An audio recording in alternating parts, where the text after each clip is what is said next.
Okay, class start ಮಾಡೋ ಮಕ್ಕಳಾಯ್ತಾ?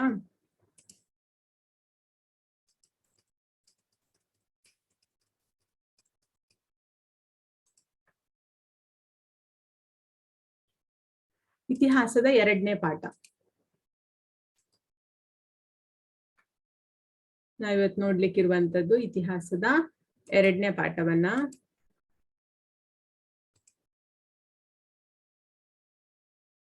ಆಯ್ತಾ? ಭೌಗೋಳಿಕ ಲಕ್ಷಣಗಳು ಹಾಗೂ ಚರಿತ್ರೆ ಪೂರ್ವ ಭಾರತ ಅನ್ನುವಂತಹ ಪಾಠವನ್ನ ನೋಡ್ಲಿಕ್ಕಿರುವಂತದ್ದು. ಪಾಯಿಂಟ್ ಬುಕ್ ಅಲ್ಲಿ ಬರ್ಕೊಳ್ಳಿ. ಆಯ್ತಾ? ಸೊ ನಾವಂದ್ರೆ ಈಗ ಫಸ್ಟ್ ಪಾಠದಲ್ಲಿ ಇತಿಹಾಸದಲ್ಲಿ ಇತಿಹಾಸ ಅಂದ್ರೆ ಏನು ಅಂತ ಗೊತ್ತಾಯ್ತು. ಆಧಾರ ಇಲ್ಲದ್ರೆ ಇತಿಹಾಸ ಇರುವುದಿಲ್ಲ ಅಂತ ಹೇಳಿ ಸಹ ನಮಗೆ ಗೊತ್ತಾಗಿದೆ. ಹೌದಾ? ಸೊ ಈಗ ಈ ಪಾಠದಲ್ಲಿ ಏನ್ ತಿಳ್ಕೊಳ್ಳಿಕ್ಕೆ ಉಂಟು ಅಂತ ಹೇಳಿದ್ರೆ, ಸೊ ನಾವು ಈ ಪಾಠದಲ್ಲಿ ತಿಳ್ಕೊಳ್ಳಿಕ್ಕಿರುವಂತಹ ಪ್ರಮುಖ ಅಂಶಗಳು, ಒಂದು ಮೇಯ್ನ್ ಆಗಿ ನಮ್ಮ ದೇಶ ಭಾರತ. ಹೌದಾ? ಸೊ ಅದು ಭೌಗೋಳಿಕವಾಗಿ ಹೇಗಿದೆ, ಜಿಯೋಗ್ರಫಿಕಲಿ ಭಾರತ ಸ್ಟ್ರಕ್ಚರ್ ಹೇಗಿದೆ ಅಂತ ಹೇಳಿ ನಾವು ನೋಡ್ಲಿಕ್ಕಿರುವಂತದ್ದು. ಆಯ್ತಾ?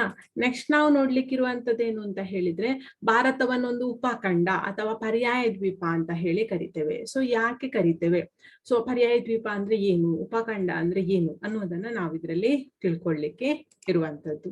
ನೆಕ್ಸ್ಟ್ ಭಾರತದಲ್ಲಿರುವಂತಹ ನೆರೆಯ ರಾಷ್ಟ್ರಗಳು ಯಾವುದು, NNMS ನವರಿಗೆಲ್ಲ ಸ್ವಲ್ಪ ನೆನಪಿಟ್ಟುಕೊಳ್ಬೇಕಾಗ್ತದೆ.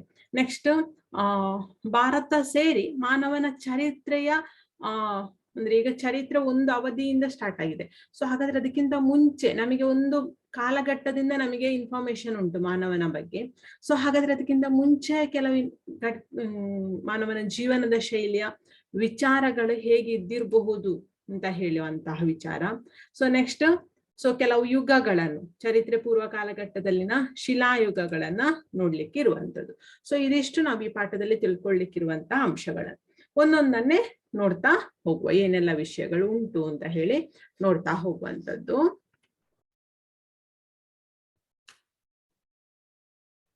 ಆಯ್ತಾ? ಜಗತ್ತಿನ ಪ್ರತಿಯೊಂದು ರಾಷ್ಟ್ರ ಮತ್ತು ಜನ ಸಮುದಾಯದ ಮೇಲೆ ಸೊ ಅಲ್ಲಿರುವಂತಹ ಭೌಗೋಳಿಕ ವಿಚಾರಗಳು ತುಂಬಾ ಪ್ರಭಾವ ಬೀರ್ತದೆ. ಅಂದ್ರೆ ಎಲ್ಲಾ ಜಗತ್ತಿನ ಎಲ್ಲಾ ಪ್ಲೇಸ್ ಅಲ್ಲಿ ಸಹ ಭೌಗೋಳಿಕವಾಗಿ ಒಂದೇ ರೀತಿಯಾಗಿ ಉಂಟಾ ಅಂತ ಹೇಳಿದ್ರಿಲ್ಲ. ಆಯ್ತಾ? ಒಂದು ಪ್ಲೇಸ್ ಇನ್ನೊಂದು ಪ್ಲೇಸ್ಗೆ ಚೇಂಜಸ್ ಉಂಟು. ಸೊ ನಮ್ಮಲ್ಲೇ ಈಗ ನಾವೀಗ ಭಾರತ ದೇಶವನ್ನೇ ಇಟ್ಟುಕೊಂಡು ಅಥವಾ ಒಂದು ಕರ್ನಾಟಕವನ್ನೇ ಇಟ್ಟುಕೊಳ್ಳಿ, ಒಂದು ಜಿಲ್ಲೆಯ ಜೀವನ ಶೈಲಿಗೆ ಇನ್ನೊಂದು ಶೈಲಿಯ ಜೀವನ ಶೈಲಿಗೆ ವ್ಯತ್ಯಾಸ ಇದೆ. ಈಗ ಫಾರ್ ಎಕ್ಸಾಂಪಲ್ ಕೊಡಗಿನ ಜೀವನ ಶೈಲಿ ಮತ್ತು ದಕ್ಷಿಣ ಕನ್ನಡದ ಜೀವನ ಶೈಲಿಗೆ ವ್ಯತ್ಯಾಸ ಇದೆ. ಯಾಕೆ ಅಂತ ಹೇಳಿದ್ರೆ ಅಲ್ಲಿ ಕೊಡಗು ಅನ್ನುವಂಥದ್ದು ಸ್ವಲ್ಪ ಶೀತಯುಕ್ತವಾದಂತಹ, ಅಲ್ಲಿ ಚಳಿ ಹೆಚ್ಚಿರ್ತದೆ. ಅದೇ ನಮ್ಮ ಮಂಗಳೂರು ಅಥವಾ ದಕ್ಷಿಣ ಕನ್ನಡದಲ್ಲಿ ಏನಿರ್ತದೆ, ಸೆಕೆ ಹೆಚ್ಚಿರ್ತದೆ. ಹತ್ತಿರದ ಜಿಲ್ಲೆಗಳೆರಡು, ಆದ್ರೆ ವ್ಯತ್ಯಾಸ ಇರ್ತದೆ. ಯಾಕೆ? ಭೌಗೋಳಿಕವಾಗಿ ವ್ಯತ್ಯಾಸಗಳು ಇದೆ. ಸೊ ಆದ್ರಿಂದ ಆ ಭೌಗೋಳಿಕ ಪರಿಸರ ಮಾನವನ ಜೀವನದ ಮೇಲೆ ಬಹಳಷ್ಟು ಪ್ರಭಾವವನ್ನ ಬೀರ್ತದೆ ಅಂತ ಹೇಳಿ ನಾವು ತಿಳ್ಕೊಳ್ಬಹುದು. ಸೊ ಇವಾಗ ನಾವೀಗ ಹಾಗಾದ್ರೆ ಭಾರತ ಅನ್ನುವಂಥದ್ದು ಎಲ್ಲಿದೆ ಅಂತ ಹೇಳಿ ತಿಳ್ಕೊಳ್ಬೇಕು. ಸೊ ನಾವು 7 ಖಂಡಗಳನ್ನ ತಿಳ್ಕೊಂಡಾಗಿದೆ. ಹೌದಾ? ನೀವು ಎಕ್ಸಾಮಿಗೆ ಸಹ ಓದಿದ್ದೀರಿ, ಕೆಲವರು ಮರ್ತಿದ್ದಾರೆ ಏನು ಅಲ್ವಾ? ಸೊ ಎಕ್ಸಾಮಿನ ದೃಷ್ಟಿಯಿಂದ ಓದಿರ್ಬೋದು ನೀವು, ಸೊ ಮರಿಬೇಡಿ ಅದನ್ನು. ಆ 7 ಖಂಡಗಳಲ್ಲಿ ಭಾರತ ಯಾವ ಖಂಡದಲ್ಲಿದೆ, ಯಾರು ಹೇಳ್ತೀರಾ? ಖುಷಿ ಹೇಳಮ್ಮ. ಏಷ್ಯಾ ಖಂಡ. ಏಷ್ಯಾ ಖಂಡದಲ್ಲಿದೆ. Very good. ಭಾರತವು ಏಷ್ಯಾ ಖಂಡದಲ್ಲಿ ಇರುವಂತದ್ದು. ಆಯ್ತಾ? ಸೊ ಅದನ್ನ ಬರೀರಿ.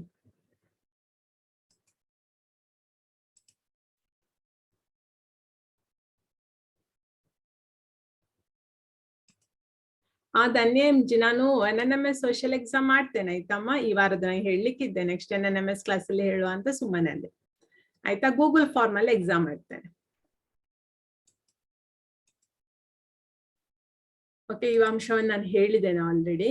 ಸೊ ಮಾನವನ ಜೀವನದುದ್ದಕ್ಕೂ ಅವನು ಬದುಕಿರುವಂತಹ ಪರಿಸರ ಬಹಳಷ್ಟು ಪ್ರಭಾವವನ್ನ ಬೀರ್ತದೆ ಅಂತ ಹೇಳಿ. ಆಯ್ತಾ? ಸೊ ಅದನ್ನ ನೀವು ಬರಿಬೇಕು ಅಂತ ಹೇಳಿಲ್ಲ. ಸೊ ಭಾರತವು ಯಾವ ಖಂಡದಲ್ಲಿ ಅಂತ ಹೇಳಿ ಬರ್ಕೊಳ್ಳಿ.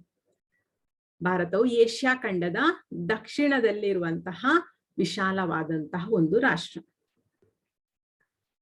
ನಿಮ್ಗೆ NNMS ನವರಿಗೆ ಕೇಳ್ಬೋದು, ಭಾರತವು ಏಷ್ಯಾ ಖಂಡದ ಯಾವ ದಿಕ್ಕಿನಲ್ಲಿದೆ? ಪೂರ್ವ, ಪಶ್ಚಿಮ, ದಕ್ಷಿಣ, ಉತ್ತರ ಅಂತೇಳಿ. ದಕ್ಷಿಣ. ಆಯ್ತಾ? ಸೊ ಭಾರತವು ಏಷ್ಯಾ ಖಂಡದ ದಕ್ಷಿಣ ಭಾಗದಲ್ಲಿದೆ. NNMS ನವರು ಹಾಗೆ ಬರೀರಿ, NNMS ಅಲ್ಲದವರು ಭಾರತವು ಏಷ್ಯಾ ಖಂಡದಲ್ಲಿದೆ ಅಂತ ಬರೆದ್ರು ಸಾಕು. ಸೊ ಆ ಕಾರಣಕ್ಕೋಸ್ಕರ ಭಾರತವು ಏಷ್ಯಾ ಖಂಡದಲ್ಲಿ ಬರುವಂತಹ ಒಂದು ದೊಡ್ಡ ರಾಷ್ಟ್ರ ಅಂತ ಹೇಳಿ, ಅಥವಾ ಒಂದು ವಿಶಾಲವಾದಂತಹ ರಾಷ್ಟ್ರ, ದಕ್ಷಿಣ ಭಾಗದ ಏಷ್ಯಾದ ದೊಡ್ಡ ರಾಷ್ಟ್ರ ಅಲ್ಲ, ಏಷ್ಯಾ ಖಂಡದ ದಕ್ಷಿಣ ಭಾಗದ ದೊಡ್ಡ ರಾಷ್ಟ್ರಗಳಲ್ಲಿ ಭಾರತ ಒಂದಾಗಿರುವ ಕಾರಣದಿಂದ ಸೊ ಭಾರತವನ್ನ ಉಪಖಂಡ ಅಂತ ಹೇಳಿ ಕರಿತೇವೆ. ಅಂದ್ರೆ ಏಷ್ಯಾ ಖಂಡದ ಉಪಖಂಡ ಅಂತ ಹೇಳಿ ಭಾರತವನ್ನ ಕರೆಯುವಂಥದ್ದು. ಏಷ್ಯಾ ಖಂಡ ಬರದ್ರ? ಭಾರತ ಒಂದು ಉಪಖಂಡವಾಗಿದೆ. ಸೊ ಅದರಲ್ಲೂ ಭಾರತವು ಪರ್ಯಾಯ ದ್ವೀಪ. ನೀವು ಹಾಗೆ ಬೇಕಿದ್ರು ಕ್ವಶನ್ ಬರ್ದು ತೊಂದ್ರೆ ಇಲ್ಲ, ಆಯ್ತಾ. ಸೊ ಭಾರತವನ್ನು ಒಂದು ಪರ್ಯಾಯ ದ್ವೀಪ ಎಂದು ಏಕೆ ಕರೆಯುತ್ತಾರೆ ಅಂತ ಹೇಳಿ ಕ್ವಶನ್ ಬರ್ದು ಆನ್ಸರ್ ಬರ್ತರೂ ಪರವಾಗಿಲ್ಲ. ಭಾರತವನ್ನು ಪರ್ಯಾಯ ದ್ವೀಪವೆಂದು ಕರೆಯಲು ಕಾರಣವೇನು? ಭಾರತವನ್ನು ಪರ್ಯಾಯ ದ್ವೀಪವೆಂದು ಕರೆಯಲು ಕಾರಣವೇನು?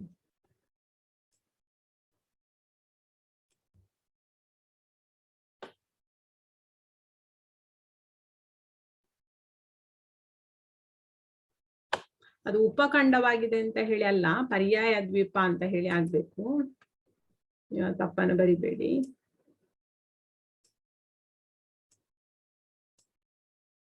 ಭಾರತ ಒಂದು ಪರ್ಯಾಯ ದ್ವೀಪ ಆಗಿದೆ.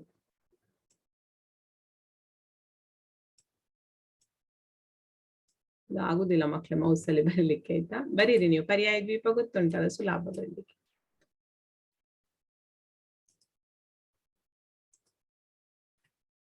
ಯಾಕೆ ಅಂತ ಹೇಳಿ ರೀಸನ್ ಹೇಳ್ತೇನೆ. ಭಾರತವನ್ನು ಪರ್ಯಾಯ ದ್ವೀಪ ಅಂತ ಹೇಳಿ ಯಾಕೆ ಕರೀತಾರೆ ಅಂತ ಹೇಳಿದ್ರೆ ಅಲ್ಲಿ ರೀಸನ್ ಉಂಟು. ಸೊ ಯಾಕೆ ಅಂತ ಹೇಳಿದ್ರೆ, ಸೊ ಭಾರತದ ಹೀಗೆ ಭಾಗ ಉಂಟಲ್ಲ, ಸೊ ಈ ಭಾಗದಲ್ಲಿ ನೋಡಿ 3 ಭಾಗದಲ್ಲಿ ನೀರುಂಟು. ಇಲ್ಲಿ ಪಶ್ಚಿಮದಲ್ಲಿ, ಭಾರತದ ಪಶ್ಚಿಮ ಭಾಗದಲ್ಲಿ ಯಾವ ಸಮುದ್ರವಿದೆ? ಅರಬ್ಬಿ ಸಮುದ್ರವಿದೆ. ಭಾರತದ ಪೂರ್ವದಲ್ಲಿ ಯಾವ ಸಮುದ್ರ ಇದೆ? ಬಂಗಾಳ ಕೊಲ್ಲಿ ಇದೆ, ಹೌದಾ. ಸೊ ಭಾರತದ ದಕ್ಷಿಣದಲ್ಲಿ ಯಾವ ಜಲರಾಶಿ ಇದೆ? ಹಿಂದೂ ಮಹಾಸಾಗರವಿದೆ. ಅಂದ್ರೆ ಭಾರತದ 3 ಭಾಗ, ಇದು ಪಶ್ಚಿಮ,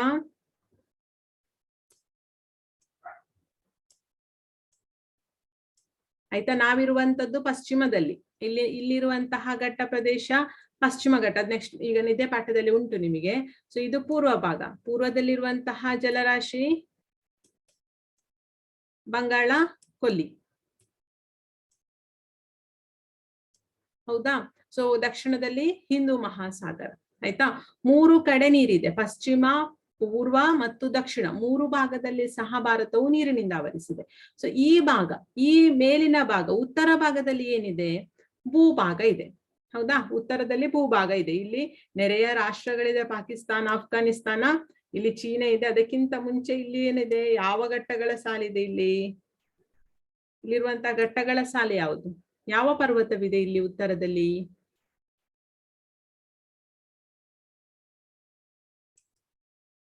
ಹಿಮಾಲಯ. Very good. ಹಿಮಾಲಯ ಬೆಟ್ಟಗಳು ಇರುವಂತದ್ದು, ಹೌದಾ.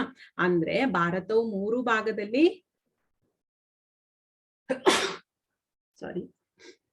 ಭಾರತದಲ್ಲಿ 3 ಭಾಗದಲ್ಲಿ ಜಲಭಾಗವಿದ್ದು 1 ಭಾಗದಲ್ಲಿ ಭೂಭಾಗದಿಂದ ಆವೃತವಾಗಿದೆ. ಆದ್ರಿಂದ ಭಾರತವನ್ನ ಪರ್ಯಾಯ ದ್ವೀಪ ಅಂತ ಹೇಳುವಂಥದ್ದು. ಈಗ ನಾವು ಶ್ರೀಲಂಕಾವನ್ನ ಪರ್ಯಾಯ ದ್ವೀಪ ಅಂತ ಹೇಳುದಿಲ್ಲ. ಇದು ನೋಡಿ ಶ್ರೀಲಂಕಾ.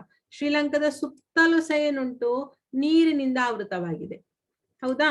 ಸೊ ಇಲ್ಲಿ ಮಧ್ಯದಲ್ಲಿ ಭೂಭಾಗವಿದ್ದು ಸುತ್ತಲೂ ನೀರಿನಿಂದ ಆವೃತವಾಗಿದ್ರೆ ಅದನ್ನು ಏನು ಹೇಳ್ತೇವೆ? ಯಾರಿಗಾದ್ರೂ ಗೊತ್ತುಂಟಾ?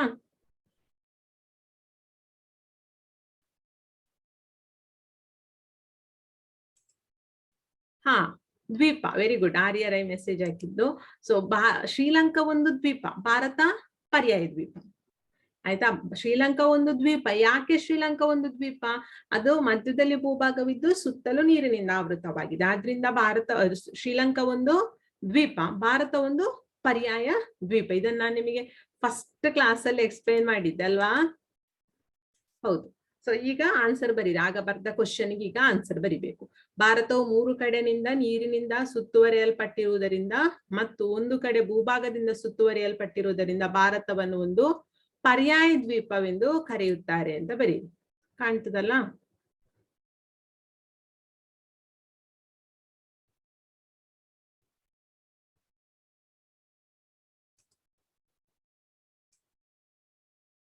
ಉಪಖಂಡ ಅಲ್ಲ, ಪರ್ಯಾಯ ದ್ವೀಪ.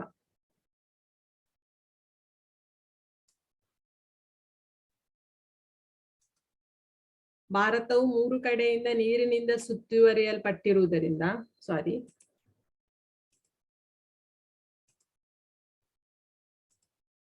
ಭಾರತವು 3 ಕಡೆಯಿಂದ ನೀರಿನಿಂದ ಸುತ್ತುವರಿಯಲ್ಪಟ್ಟಿರುವುದರಿಂದ ಮತ್ತು ಒಂದು ಕಡೆ ಭೂಭಾಗದಿಂದ ಸುತ್ತುವರಿಯಲ್ಪಟ್ಟಿರುವುದರಿಂದ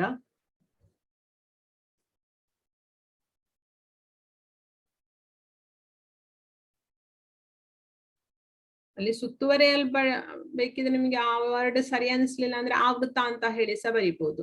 ಭಾರತವು 3 ಕಡೆಯಿಂದ ನೀರಿನಿಂದ ಆವೃತವಾಗಿರುವುದರಿಂದ ಮತ್ತು ಒಂದು ಭಾಗದಿಂದ ಭೂಭಾಗದಿಂದ ಆವೃತವಾಗಿರುವುದರಿಂದ ಅಂತ ಸಹ ಬರೀಬಹುದು.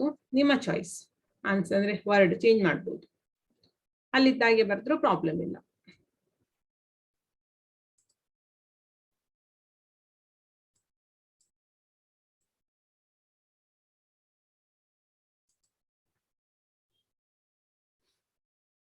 ಆಯ್ತಾ? ಆನ್ಸರ್ ಸಿಕ್ಕಿತಾ? ಕ್ವಶನ್ ಆಗ ಬರೆದದ್ದು ನೀವು ಭಾರತವನ್ನು ಪರ್ಯಾಯ ದ್ವೀಪ ಎಂದು ಏಕೆ ಕರೆಯುತ್ತಾರೆ ಅಥವಾ ಭಾರತವನ್ನು ಪರ್ಯಾಯ ದ್ವೀಪ ಎಂದು ಕರೆಯಲು ಕಾರಣವೇನು? ಆನ್ಸರ್ ಭಾರತವು 3 ಕಡೆಯಿಂದ ನೀರಿನಿಂದ ಸುತ್ತುವರಿಯಲ್ಪಟ್ಟಿರುವುದರಿಂದ ಮತ್ತು ಒಂದು ಕಡೆ ಭೂಭಾಗದಿಂದ ಸುತ್ತುವರಿಯಲ್ಪಟ್ಟಿರುವುದರಿಂದ ಭಾರತವನ್ನೊಂದು ಪರ್ಯಾಯ ದ್ವೀಪ ಎಂದು ಕರೆಯುತ್ತಾರೆ. ಓಕೆ,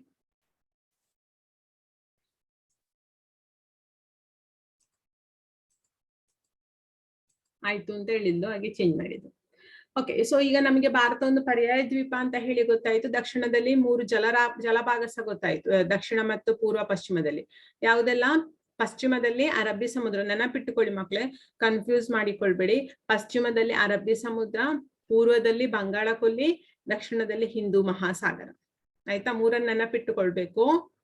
ಪಶ್ಚಿಮ ಅರಬ್ಬಿ ಸಮುದ್ರ, ಪೂರ್ವ ಬಂಗಾಳ ಕೊಲ್ಲಿ, ದಕ್ಷಿಣ ಹಿಂದೂ ಮಹಾಸಾಗರ. ಆಯ್ತಾ? ನಿಮಗೆ ಸರ್ ಅಂತ ಹೋಮ್ವರ್ಕ್ ಅಲ್ಲಿ ಭಾರತ ಚಿತ್ರ ಬಿಡಿಸ್ಲಿಕ್ಕೆ ಹೇಳಿದಾರಲ್ಲ, ಅಲ್ಲಿ ಆ 3 ಜಲಭಾಗವನ್ನು ಸಹ ಬರೆದು ಬಿಡಿ. ನೋಡಿ, ನಾನು ಆಗಿನ ಸ್ಲೈಡ್ ಅಲ್ಲಿ ತೋರಿಸಿದ್ದಲ್ಲ, ನೋಡಿ ಇಲ್ಲಿ ಉಂಟಲ್ಲ, ಈ ರೀತಿಯಲ್ಲಿ ಬರೆದು ಬಿಡಿ. ಅರಬ್ಬಿ ಸಮುದ್ರ, ಬಂಗಾಳ ಕೊಲ್ಲಿ, ಹಿಂದೂ ಮಹಾಸಾಗರ ಅಂತ ಹೇಳಿ ಆ 3 ಹೆಸರನ್ನ ಭಾರತ ಚಿತ್ರದಲ್ಲಿ ಬರೀರಿ. ಆಗ ನಿಮ್ಗೆ ಕನ್ಫ್ಯೂಸ್ ಆಗುದಿಲ್ಲ, ನೆನಪಿರ್ತದೆ ಅಂತ ಹೇಳಿ. ಆಯ್ತಾ? ನಾವ್ ಇವಾಗ ನೆಕ್ಸ್ಟ್ ನೋಡ್ಲಿಕ್ಕಿರುವಂತದ್ದು ಏನು, ಯಾವುದೆಲ್ಲ ನೆರೆಯ ರಾಷ್ಟ್ರಗಳಿದೆ ಅಂತ ಹೇಳಿ. ಸೊ ನೀವು ಸೈಡ್ ರೀಡಿಂಗ್ ಬರೀರಿ, ಭಾರತದ ನೆರೆಯ ರಾಷ್ಟ್ರಗಳು ಅಂತ ಹೇಳಿ. ಭಾರತದ ನೆರೆಯ ರಾಷ್ಟ್ರಗಳು.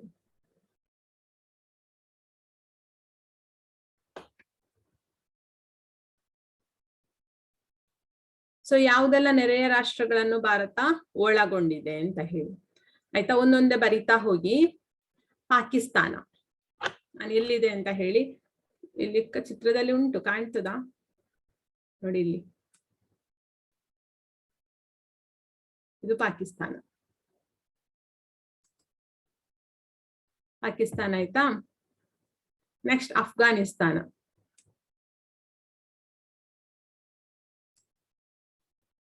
ಅಫ್ಘಾನಿಸ್ತಾನ.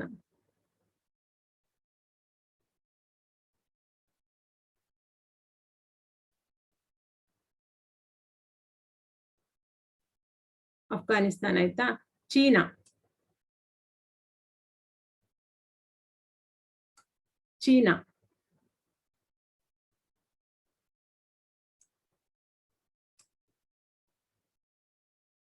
ನೆಕ್ಸ್ಟ್ ನೇಪಾಳ.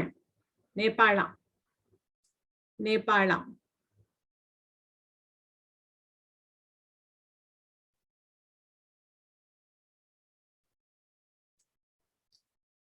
ನೇಪಾಳ ಆಯ್ತಾ? ಭೂತಾನ್. ಭೂತಾನ್. ಭೂತಾನ್. ಭೂತಾನ್ ಆಯ್ತಾ? ಬಾಂಗ್ಲಾದೇಶ. ಭೂತಾನ್, ಬಾಂಗ್ಲಾದೇಶ.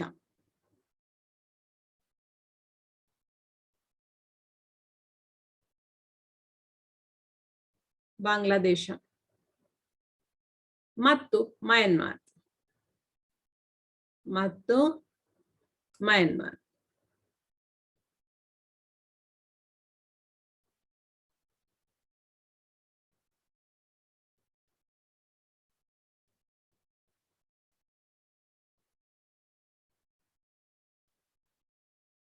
ಶ್ರೀಲಂಕಾ ಸಹ ನೆರೆಯ ರಾಷ್ಟ್ರವೇ, ಆದ್ರೆ ಈಗ ನೀವು ಬರಿಬೇಡಿ, ಯಾಕೆ ಗೊತ್ತಾ? ಸೊ ಅದು ಭೂಭಾಗದೊಂದಿಗೆ ಇರುವಂತಹ ನೆರೆಯ ರಾಷ್ಟ್ರ ಅಲ್ಲ, ಆಯ್ತಾ? ಭೂಭಾಗದೊಂದಿಗಿರುವ ನೆರೆಯ ರಾಷ್ಟ್ರ ಇದಿಷ್ಟೇ ನೀವೀಗ ಬರ್ದಿರುವಂತದ್ದು. ಶ್ರೀಲಂಕಾ ನೆರೆಯ ರಾಷ್ಟ್ರ ಹೌದು, ಆದ್ರೆ ಭೂಭಾಗದೊಂದಿಗೆ ಹಂಚಿಕೊಂಡಿರುವಂತಹ ನೆರೆಯ ರಾಷ್ಟ್ರ ಅಲ್ಲ. ಸೊ ಯಾವುದೆಲ್ಲ ಅಂತ ಹೇಳಿದ್ರೆ, ಈಗ ವಾಪಸ್ ರಿಪೀಟ್ ಮಾಡ್ತೇನೆ, ತಪ್ಪು ಬರ್ದಿದ್ರೆ ಸರಿ ಮಾಡಿಕೊಳ್ಳಿ.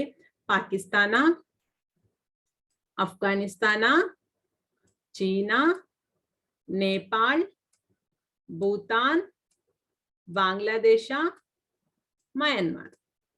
ಆಯ್ತಾ? 1 2 3 4 5 6 7 ರಾಷ್ಟ್ರಗಳು ಭಾರತದೊಂದಿಗೆ ಭೂಭಾಗವನ್ನ ಹಂಚಿಕೊಂಡಿರುವಂತಹ ನೆರೆಯ ರಾಷ್ಟ್ರಗಳು. ಶ್ರೀಲಂಕಾ ಭೂಭಾಗವನ್ನ ಹಂಚಿಕೊಂಡಿಲ್ಲ, ಆಯ್ತಾ? ಸೊ ಅದರಿಂದ ನಾವು ಭೂಭಾಗವನ್ನ ಹಂಚಿಕೊಂಡಿರುವ ನೆರೆಯ ರಾಷ್ಟ್ರದಲ್ಲಿ ಶ್ರೀಲಂಕಾವನ್ನ ಬರೀಲಿಕ್ಕೆ ಸಾಧ್ಯ ಆಗುದಿಲ್ಲ, ಆಯ್ತಾ? ಅದಕ್ಕೋಸ್ಕರ ನಾನು ಬರಿಸ್ಲಿಲ್ಲ, ಆಯ್ತಾ?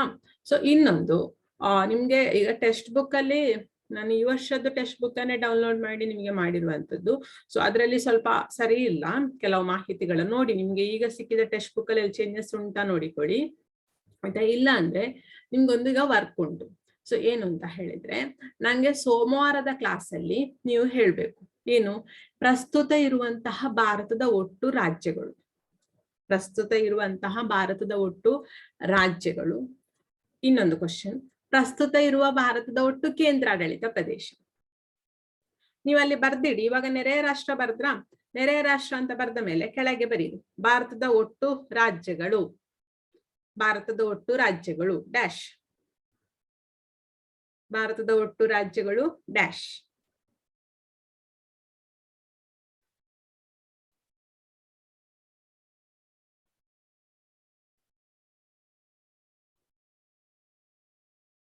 ಆಯ್ತಾ?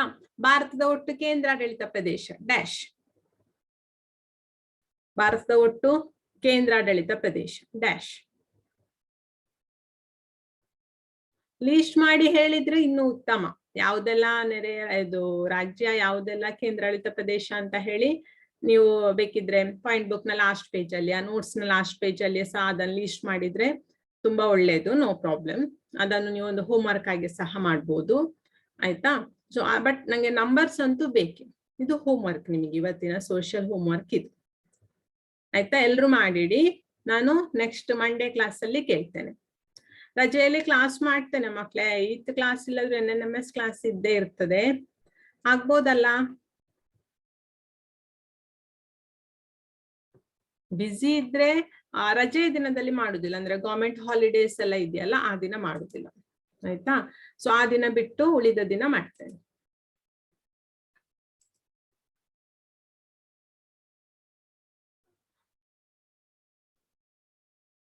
ಓಕೆ, ಥ್ಯಾಂಕ್ ಯು ಧನ್ಯ. ಒಳ್ಳೆ ಫುಲ್ ಪರ್ಮಿಷನ್ ಮೇಡಮ್, ನೀವು ಯಾವಾಗ ಬೇಕಿದ್ರು ಮಾಡಿ ಕ್ಲಾಸ್ ಅಂತ, ಆಯ್ತಾ? ನಿಮ್ಮ ಇಂಟ್ರೆಸ್ಟ್ ಎಲ್ಲ ಈಗ 130 ಮಕ್ಕಳಲ್ಲಿ ನೀವೊಂದು ಎಷ್ಟೊಂದು 20-25 ಮಕ್ಕಳು ತುಂಬಾ ಆಕ್ಟಿವ್ ಆಗಿದ್ದಾರೆ, ಖುಷಿ ಆಗ್ತದೆ ಮಕ್ಳು, ಆಯ್ತಾ? ಸೊ ನಿಮಗೆ ಏನು NNMS ಸ್ಕಾಲರ್ಶಿಪ್ ಸಿಕ್ಕುದ್ರಲ್ಲಿ ಡೌಟ್ ಇಲ್ಲ ಅಂತ ಹೇಳಿ ಅನಿಸ್ತದೆ ನಂಗೆ, ಸಿಗ್ಲಿ. ಓಕೆ, ಸೊ ಇವಾಗ ನಿಮ್ಗೆ ಹೋಮ್ ವರ್ಕ್ ಅದೆರಡು, ಅದನ್ನ ನಾನು ಇವತ್ತು ಹೇಳುದಿಲ್ಲ, ಸೋಮವಾರ ನಾವು ಫೈನಲೈಸ್ ಮಾಡಿ ಬರೆಯುವ.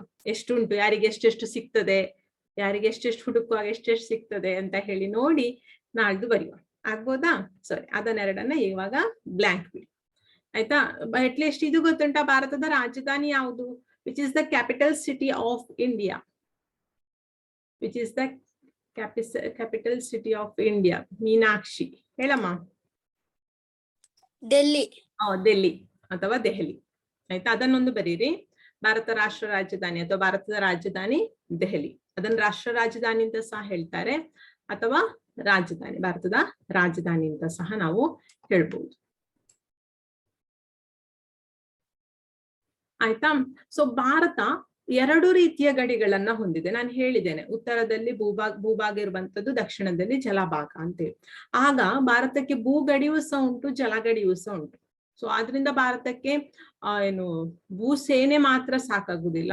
ಸೊ ಭೂಸೇನೆಯ ಜೊತೆಯಲ್ಲಿ ನೌಕಾಸೇನೆಯೂ ಸಹ ಬೇಕು. ಯಾಕೆ ನೌಕಾಸೇನೆ ಬೇಕು ಅಂತ ಹೇಳಿದ್ರೆ, ಸೊ ಭಾರತ ಏನು ಸಮುದ್ರದಲ್ಲಿ ಸಹ ಗಡಿ ಪ್ರದೇಶವನ್ನ ಹೊಂದಿರುವ ಕಾರಣ ನೌಕಾದಳವು ಸಹ ಸ್ಟ್ರಾಂಗ್ ಆಗಿ ಬೇಕಾಗ್ತದೆ. ಸೊ ಆದ್ರಿಂದ ನಮ್ಗೀಗ ಭೂಗಡಿ ಮತ್ತು ಜಲಗಡಿ ಎರಡನ್ನು ನಾವು ತಿಳ್ಕೊಳ್ಬೇಕಾಗ್ತದೆ. ಇದನ್ನ NNMS ನವರು ಮಾತ್ರ ಬರ್ದ್ರೆ ಸಾಕು, ಉಳ್ದವ್ರು ಬರಿಬೇಕಾಗಿ ಇಲ್ಲ. ಭಾರತದ ಭೂಗಡಿ ಎಷ್ಟು ಕಿಲೋಮೀಟರ್ ಅಂತ ಹೇಳಿದ್ರೆ 15,200 ಕಿಲೋಮೀಟರ್. ಹೀಗೆ ಬರೀರಿ, ಭೂಗಡಿ 15,200 ಕಿಲೋಮೀಟರ್, ಶಾರ್ಟ್ ಆಗಿ ಬರ್ದ್ರೆ ಸಾಕು. ಜಲಗಡಿ ಎಷ್ಟು ಅಂತ ಹೇಳಿದ್ರೆ 6,100. 6,000 ಇಲ್ಲಿ ನಾನು ಕೊಟ್ಟದ್ದು ನೀವು ಬರ್ಕೊಳ್ಬೇಡಿ ಮಕ್ಳೇ, ಇಲ್ಲಿರುವಂತದ್ದು ದಿಸ್ ಇಸ್ ನಾಟ್ ರೈಟ್ ಆಯ್ತಾ, ಇದು ಓಲ್ಡ್, ಇದಲ್ಲ, ದಿಸ್ ಇಸ್ ರಾಂಗ್. ರಾಜ್ಯ ಮತ್ತು ಕೇಂದ್ರಾಡಳಿತ ಪ್ರದೇಶ ಆಯ್ತಾ. ಸೊ ಭೂಗಡಿ 15,200 ಕಿಲೋಮೀಟರ್, ಜಲಗಡಿ 6,100 ಕಿಲೋಮೀಟರ್. ರಾಷ್ಟ್ರ ರಾಜಧಾನಿ ಹೊಂದಿರುವುದು ದೆಹಲಿ, ಹೇಳಿದ್ದೇನೆ. ಸೊ ಭಾರತ ಜನಸಂಖ್ಯೆಯಲ್ಲಿ 2ನೇ ಪ್ಲೇಸ್ ಅಲ್ಲಿ ಉಂಟು. ಪ್ರಥಮ ಪ್ಲೇಸ್ ಅಲ್ಲಿ ಯಾವುದು ಉಂಟು ಗೊತ್ತುಂಟು ಎಲ್ರಿಗೂ?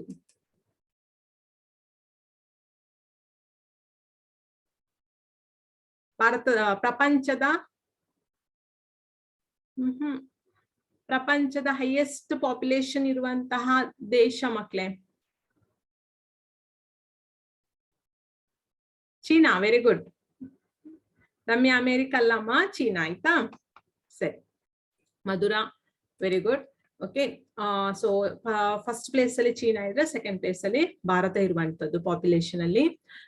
ನೆಕ್ಸ್ಟ್ ವಿಸ್ತೀರ್ಣದಲ್ಲಿ ಎಷ್ಟನೇ ಪ್ಲೇಸ್ ಅಂತ ಹೇಳಿದ್ರೆ 7ನೇ ಸ್ಥಾನ. ಇದು NNMS ನವರು ಬರ್ಕೊಳ್ಳಿ ಆಯ್ತಾ. ಜನಸಂಖ್ಯೆಯಲ್ಲಿ 2ನೇ ಪ್ಲೇಸ್ ಭಾರತಕ್ಕೆ, ಜನಸಂಖ್ಯೆಯಲ್ಲಿ 2ನೇ ಸ್ಥಾನ. ನಾನಿಲ್ಲಿ ಬರೆದ ಹಾಗೆ ಬರ್ಕೊಳ್ಳಿ ಶಾರ್ಟ್ ಆಗಿ. ವಿಸ್ತೀರ್ಣದಲ್ಲಿ 7ನೇ ಸ್ಥಾನ, 7ನೇ ಸ್ಥಾನ, ವಿಸ್ತೀರ್ಣದಲ್ಲಿ 7ನೇ ಸ್ಥಾನ. ಈಗ ನಾವು ಜನಸಂಖ್ಯೆನ ಇದನ್ನ ಈಗಕ್ಕೆ ಬರಿಬಹುದು, ಪ್ರಾಬ್ಲಮ್ ಇಲ್ಲ ಮಕ್ಳೇ. ಸೊ ಅಂದ್ರೆ ಇದು 2011 ಸೆನ್ಸಸ್ ಜನಗಣತಿಯ ಪ್ರಕಾರವಾಗಿ ಇರುವಂತದ್ದು. 2011 ಜನಗಣತಿಯ ಪ್ರಕಾರ 121 ಕೋಟಿ. ಅದರ ನಂತರ ಜನಗಣತಿ ಆಗಿಲ್ಲ. ಜನಗಣತಿ ಎಷ್ಟು, ಇದು ನಿಮ್ಗೆ ಫರ್ದರ್ ಇನ್ಫಾರ್ಮೇಶನ್. ಜನಸಂಖ್ಯೆ ಎಷ್ಟು ವರ್ಷಕ್ಕೊಮ್ಮೆ ಆಗುದು ಯಾರಿಗಾದ್ರೂ ಗೊತ್ತುಂಟಾ? 2011 ಆಗಿದೆ, ಇನ್ನು ಆಗ್ಲಿಲ್ಲ, ಇನ್ನು ಆಗ್ತದೆ. 2011 ಅಲ್ಲಿ ಆಗಿದೆ. 11 ಅಲ್ಲಮ್ಮ, 10. ವೆರಿ ಗುಡ್ ರೂಪಶ್ರೀ, 10 ಆಯ್ತಾ. ಎವ್ರಿ 10 years ಗೆ ಸೆನ್ಸಸ್ ಆಗ್ತದೆ, ಜನಗಣತಿ ಆಗುವಂತದ್ದು ಪ್ರತಿ 10 ವರ್ಷಕ್ಕೊಮ್ಮೆ. ಸೊ ಆದ್ರಿಂದ ನಮ್ಮಲ್ಲಿರುವಂತಹ ಲಾಸ್ಟ್ ಸೆನ್ಸಸ್ ನ ಡಾಟಾ ಯಾವುದು ಅಂತ ಹೇಳಿದ್ರೆ ಅದು 121 crore ಅಂದ್ರೆ 121 ಕೋಟಿ ಜನಸಂಖ್ಯೆ ಅಂತ ಹೇಳಿ 2011 ಜನಗಣತಿಯ ಪ್ರಕಾರ ಈ ಜನಸಂಖ್ಯೆ ಇರುವಂತದ್ದು. ನಮಗೆ ಇನ್ನು ಕರೆಕ್ಟ್ ಆದ ಇನ್ಫಾರ್ಮೇಶನ್ ಸಿಗ್ಬೇಕಾದ್ರೆ ಇನ್ನೊಂದು ಜನಗಣತಿ ಆಗ್ಬೇಕು, ಆಗ ನಮಗೆ ಇನ್ಫಾರ್ಮೇಶನ್ ಸರಿಯಾಗಿ ಸಿಗ್ತದೆ. ಸೊ ಈ ಡಾಟಾವನ್ನೆಲ್ಲ ಬರ್ದಾಯ್ತಾ?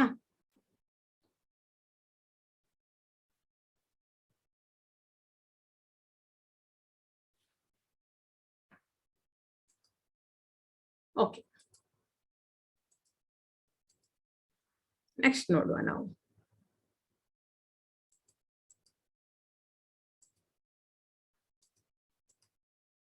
ನಾನಾಗ ಹೇಳಿದ್ದೆ ಕನ್ನಡದಲ್ಲಿ.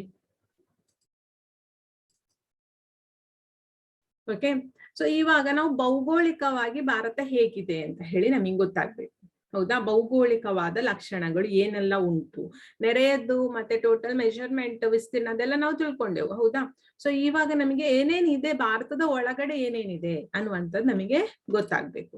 ಸೊ ಏನು ಅಂತ ಹೇಳಿದ್ರೆ ಫಸ್ಟ್ ಒನ್ ಹಿಮಾಲಯ ಪರ್ವತ ಶ್ರೇಣಿ ಆಯ್ತಾ. ಸೊ ಇಲ್ಲಿ ಎಲ್ಲೋ ಇದು ಪೂರ್ತಿ ಅಲ್ಲ, ಇದು ಜಮ್ಮು ಕಾಶ್ಮೀರ, ಚೂರು ಈಚೆ ಹೋಗ್ಬೇಕಿತ್ತು ಮಕ್ಳೇ, ಸ್ವಲ್ಪ ಅದಾಗ್ಲಿಲ್ಲ ಡ್ರಾ ಮಾಡ್ಲಿಕ್ಕೆ. ನೆಕ್ಸ್ಟ್ ಸಿಂಧೂ ಗಂಗಾ ಬಯಲು ಪ್ರದೇಶ ಇದೆ, ಸೊ ಅದು ಗ್ರೀನ್ ಏರಿಯಾ, ಸಿಂಧೂ ಗಂಗಾ ಬಯಲು ಪ್ರದೇಶ. ನೆಕ್ಸ್ಟ್ ದಕ್ಕನ್ ಪ್ರಸ್ಥಭೂಮಿ, ಅದು ದಕ್ಕನ್ ಪ್ರಸ್ಥಭೂಮಿ. ಕರಾವಳಿ ತೀರ ಪ್ರದೇಶ, ಪಿಂಕ್ ಅಲ್ಲಿ ಉಂಟಲ್ಲ ಅದು ತೀರ ಪ್ರದೇಶ, ಕರಾವಳಿ ತೀರ ಪ್ರದೇಶ, ಇದು ಸಹ ತೀರ ಪ್ರದೇಶಕ್ಕೆ ಸೇರ್ತದೆ, ಈ ಸೈಡ್ ನ ಪಿಂಕ್ ಸಹ ಆಯ್ತಾ. ಸೊ ಇದಿಷ್ಟು ಇರುವಂತದ್ದು ಆಯ್ತಾ. ಸೊ ಯಾವುದೆಲ್ಲ ಅಂತ ಹೇಳಿ ಒಮ್ಮೆ ನೋಡಿಕೊಳ್ಳಿ, ಬರೆಯುವುದು ಬೇಡದು ಆಯ್ತಾ. ಹಿಮಾಲಯ ಪರ್ವತ ಶ್ರೇಣಿ ಇದೆ, ಸಿಂಧೂ ಗಂಗಾ ಬಯಲು ಪ್ರದೇಶ ಇದೆ, ದಕ್ಕನ್ ಪ್ರಸ್ಥಭೂಮಿ ಇದೆ, ಕರಾವಳಿ ತೀರ ಪ್ರದೇಶ. ಇದು ಭೌಗೋಳಿಕವಾದಂತಹ ಲಕ್ಷಣ. ಭಾರತದ ಭೌಗೋಳಿಕ ಲಕ್ಷಣ ಏನು ಅಂತ ಹೇಳಿದ್ರೆ ಇದು ಹಿಮಾಲಯ ಪರ್ವತ ಶ್ರೇಣಿ ಇರುವಂತದ್ದು, ಸಿಂಧು ಗಂಗಾ ಬಯಲು ಪ್ರದೇಶ, ದಕ್ಕನ್ ಪ್ರಸ್ಥಭೂಮಿ, ನೆಕ್ಸ್ಟ್ ಕರಾವಳಿ ತೀರ ಪ್ರದೇಶ. ಈ ರೀತಿಯವಾದಂತಹ ವಿಶೇಷವಾದಂತಹ ಭೌಗೋಳಿಕ ಲಕ್ಷಣವನ್ನು ನಮ್ಮ ಭಾರತ ದೇಶ ಒಳಗೊಂಡಿದೆ. ಈಗ ನಾವು ಅದರಲ್ಲಿ ಹಿಮಾಲಯ ಪರ್ವತ ಶ್ರೇಣಿಯ ಬಗ್ಗೆ ತುಂಬಾ ಇಲ್ಲ, ಕೆಲವೊಂದು ಮಾಹಿತಿಗಳನ್ನ ಮಾತ್ರ ತಿಳ್ಕೊಳ್ಳೋಣ. ಸೊ ಹಿಮಾಲಯ ಪರ್ವತ ಎಲ್ಲಿ ಬರ್ತದೆ ಅಂದ್ರೆ ಭಾರತದ ಉತ್ತರ ಭಾಗಕ್ಕೆ ಬರುವಂತದ್ದು. ನೀವು ಅಲ್ಲಿ ಹಿಮಾಲಯ ಪರ್ವತ ಶ್ರೇಣಿಯಿಂದ ಸೈಡ್ ಹೆಡ್ಡಿಂಗ್ ಬರೀ, ಹಿಮಾಲಯ ಪರ್ವತ ಶ್ರೇಣಿಗಳು.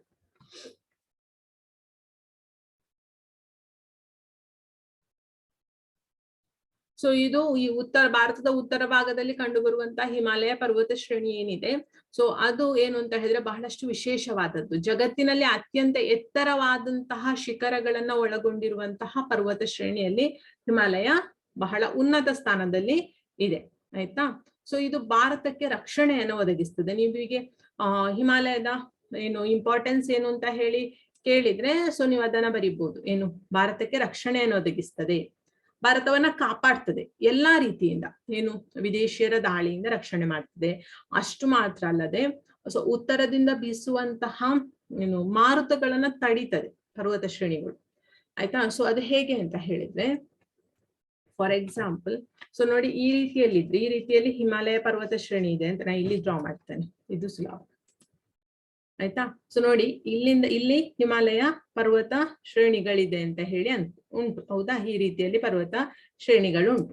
ಸೊ ಇಲ್ಲಿ ಈಚೆ ಸೈಡ್ ಇಂದ ಅಥವಾ ಈ ಭಾಗದಿಂದ ಹೀಗೆ ಬೀಸುವಂತಹ ಮಾರುತಗಳೇನಿದೆ, ಸೊ ಅದನ್ನ ತಡೆಯುವಂತಹ ಕೆಲಸವನ್ನ ಮಾಡ್ತದೆ, ಆಯ್ತಾ. ಸೊ ಆದ್ರಿಂದ ಎಲ್ಲಾ ರೀತಿಯ ರಕ್ಷಣೆಯನ್ನು ಸಹ ನಮಗೆ ಹಿಮಾಲಯ ಪರ್ವತ ಕೊಡ್ತದೆ ಅಂತ ಹೇಳಿ ನಾವು ಹೇಳ್ಬೋದು, ಆಯ್ತಾ. ಅದು ಒಂದು ಯೂಸೇಜ್ ಆಗಿರ್ತದೆ ಹಿಮಾಲಯ ಪರ್ವತದ್ದು. ಇನ್ನೊಂದೇನು ಯೂಸೇಜ್ ಅಂತ ಹೇಳಿದ್ರೆ ಬಹಳಷ್ಟು ನದಿಗಳ ಭಾರತದಲ್ಲಿ ಹರಿಯುವಂತಹ ಅಥವಾ ಭಾರತದ ನೆರೆಯ ರಾಷ್ಟ್ರಗಳಲ್ಲಿ ಹರಿಯುವಂತಹ ನದಿಗಳ ಉಗಮ ಸ್ಥಾನವಾಗಿದೆ. ಹಿಮಾಲಯದಲ್ಲಿ ಅನೇಕ ನದಿಗಳು ಹುಟ್ಟಿ ಹರಿತದೆ. ಬೆಸ್ಟ್ ಎಕ್ಸಾಂಪಲ್ ಗಂಗಾ ನದಿ, ಆಯ್ತಾ. ಗಂಗಾ ನದಿ ಹುಟ್ಟುವಂಥದ್ದು ಹಿಮಾಲಯ ಪರ್ವತದಲ್ಲಿ. ಭಾರತದ one of the largest river ಅಂತ ಹೇಳಿ ನಾವು ಹೇಳ್ಬೋದು ಅದನ್ನು. ನನ್ನ ಹತ್ರ ಒಂದು ರಿವರ್ನ ವಿಡಿಯೋ ಉಂಟು, ತೋರಿಸ್ತೇನೆ ನೆಕ್ಸ್ಟ್ ನಿಮ್ಗೆ ಯಾವ್ದಾದ್ರು ಕ್ಲಾಸ್ ಅಲ್ಲಿ, ಆಯ್ತಾ. ಸೊ ಇದು ನಾವು ಹಿಮಾಲಯದ ಬಗ್ಗೆ ಇರುವಂತ, ನೀವು ಹಿಮಾಲಯದಲ್ಲಿ ಅಷ್ಟೇ ಬರೀರಿ, ಭಾರತದ ಉತ್ತರ ಭಾಗಕ್ಕಿದೆ ಅಂತ ಹೇಳಿ ಬರೀರಿ ಬೇಕಿದ್ರೆ. ಭಾರತದ ಉತ್ತರ ಭಾಗಕ್ಕಿದೆ.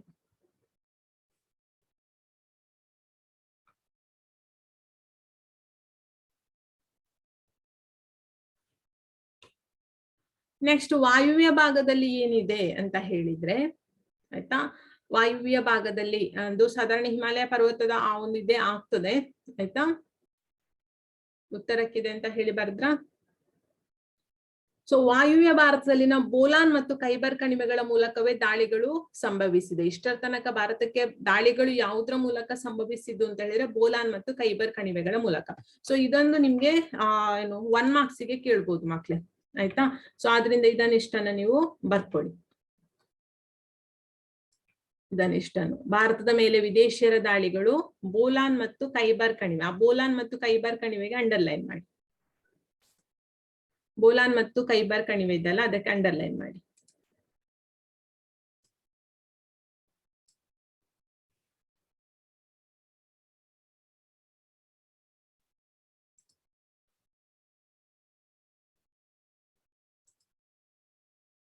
ಮತ್ತು ಖೈಬರ್ ಕಣಿವೆ.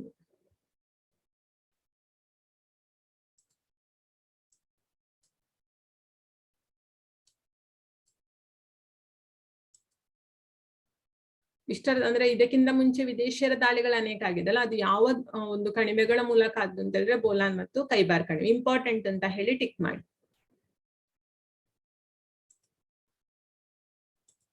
ಆಯ್ತಾ. ಬೋಲಾನ್ ಮತ್ತು ಖೈಬರ್ ಕಣಿವೆಗಳ ಮೂಲಕ ಇವರಿಗೆ ದಾಳಿಗಳು ಸಂಭವಿಸಿರುವಂತದ್ದು. ನೆಕ್ಸ್ಟ್ ನೋಡುವ. ನೆಕ್ಸ್ಟ್ ಬರುವಂತದ್ದು ಸಿಂಧು ಗಂಗಾ ಬಯಲು ಪ್ರದೇಶ. ಸಿಂಧೂ ಗಂಗಾ ಬಯಲು ಪ್ರದೇಶ ಅಂತ ಹೇಳಿದ್ರೆ ಹೇಗೆ, ಅದು ಹೇಗೆ ನಿರ್ಮಾಣ ಆಗಿದೆ ಅಂತ ಹೇಳಿದ್ರೆ, ಫಾರ್ ಎಕ್ಸಾಂಪಲ್ ಈಗ ಗಂಗಾವನ್ನು ತಗೊಳ್ಳುವ. ಈ ಗಂಗಾ ನದಿ ಏನಾಗಿದೆ, ಹಿಮಾಲಯದಿಂದ ಹರಿಯುವಂಥದ್ದು. ಹಿಮಾಲಯದಿಂದ ಹರಿಯುವಂತಹ ಸಂದರ್ಭದಲ್ಲಿ ಹಿಮಾಲಯದಿಂದ ರಭಸವಾಗಿ ಹರಿಯುವಂತಹ ಸಂದರ್ಭದಲ್ಲಿ ಅದು ಏನ್ ಮಾಡಿರ್ತದೆ, ಸೊ ಕೆಲವು ಅದರ ಜೊತೆಯಲ್ಲಿ ಈ ಮಣ್ಣುಗಳನ್ನೆಲ್ಲ ಮುಚ್ಚಿಕೊಂಡು ಬಂದಿರ್ತದೆ, ಹೌದಾ.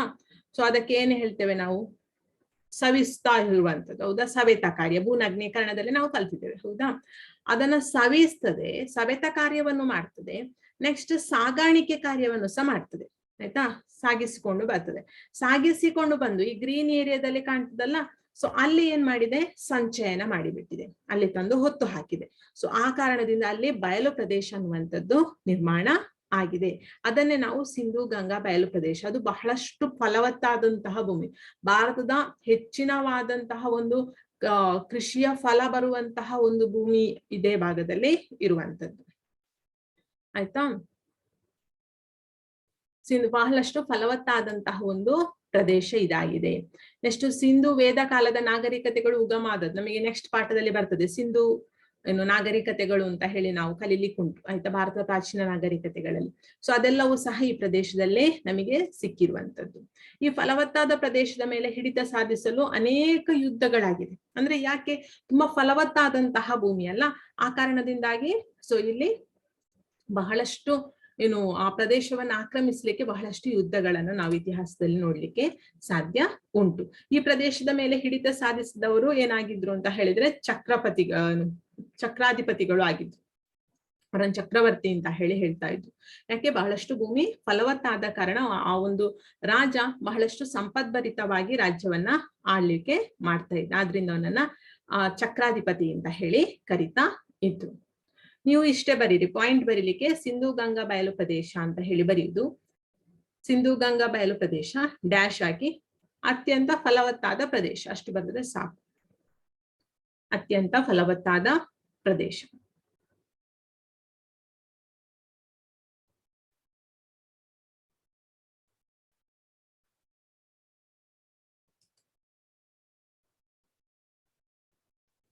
ಆಯ್ತಾ, ಟೈಮ್ ಆಗ್ತಾ ಬಂತು, 3 ನಿಮಿಷ ಇರುದಿನ್ನು, ಆಯ್ತಾ. ಸೊ ಇಲ್ಲಿ ನೆಕ್ಸ್ಟ್ ಇನ್ನೊಂದು ಬರುವಂತದ್ದು ಇಂಪಾರ್ಟೆಂಟ್ ಆದಂತಹ ಒಂದು ನದಿ, ಅದು ಯಾವುದು ಅಂತ ಹೇಳಿದ್ರೆ ನರ್ಮದಾ ನದಿ. ಸೊ ಯಾಕೆ ನರ್ಮದಾ ನದಿ ತುಂಬಾ ಇಂಪಾರ್ಟೆಂಟ್ ಆಗಿದೆ ಅಂತ ಹೇಳಿದ್ರೆ, ಅದು ಭಾರತದ ಮಧ್ಯಭಾಗದಲ್ಲಿ ಹರಿಯುವಂತಹ ಒಂದು ನದಿಯಾಗಿದೆ, ಆಯ್ತಾ. ಸೊ ಅದು ಭಾರತವನ್ನ ವಿಭಾಗಿಸುವಂತಹ ಕೆಲಸವನ್ನ ಮಾಡ್ತದೆ ಅಂತ ಹೇಳ್ಬೋದು. ಅಂದ್ರೆ ಮಾಳ್ವಾ ಪ್ರಸ್ಥಭೂಮಿ ಮತ್ತು ದಕ್ಕನ್ ಪ್ರಸ್ಥಭೂಮಿ ಅಂತ ಹೇಳಿ 2 ವಿಭಾಗವನ್ನ ಮಾಡ್ತದೆ. ಯಾವುದು, ನರ್ಮದಾ ನದಿ, ಆಯ್ತಾ. ನೀವು ಹೀಗೆ ಬರೀರಿ, ನಾನು ಹೇಳ್ತೇನೆ. ನರ್ಮದಾ ನದಿಯು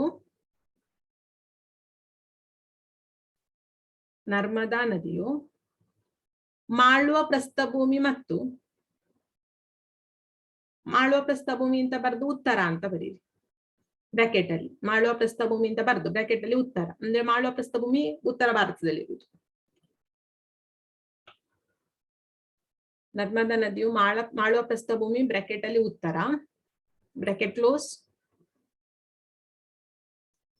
ಮತ್ತು ದಕ್ಕನ್ ಪ್ರಸ್ಥಭೂಮಿ ನಿಮಗೆ ಹೆಸರಲ್ಲೇ ಗೊತ್ತಾಗ್ತದೆ, ಏನು, ದಕ್ಷಿಣ ಭಾಗ. ಗೊತ್ತಾಗದವರು ಬರ್ಕೊಳ್ಳಿ ದಕ್ಷಿಣ ಅಂತ ಬ್ರಾಕೆಟ್ ಅಲ್ಲಿ. ನರ್ಮದಾ ನದಿಯು ಮಾಳ್ವಾ ಪ್ರಸ್ಥಭೂಮಿ ಮತ್ತು Deccan ಪ್ರಸ್ಥಭೂಮಿಯನ್ನು ವಿಭಾಗಿಸಿದೆ.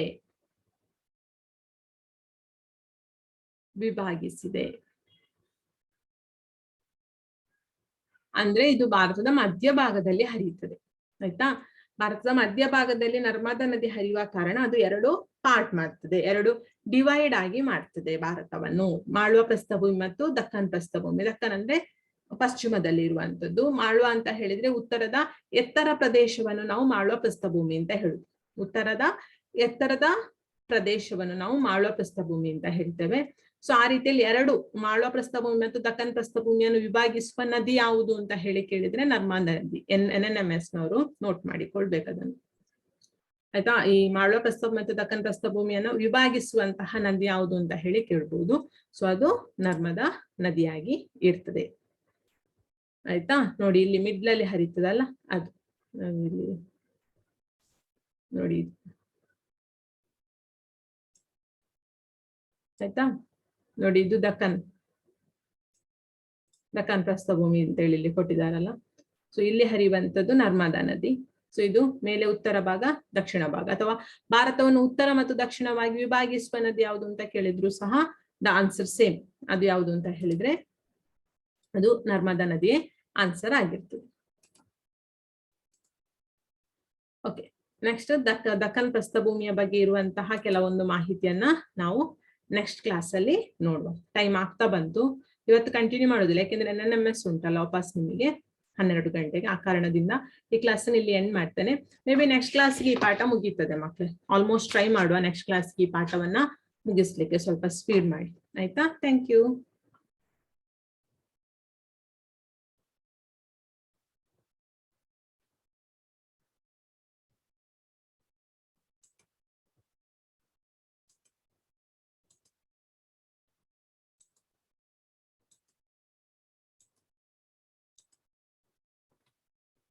Thank you, ma'am. Thank you, ma'am.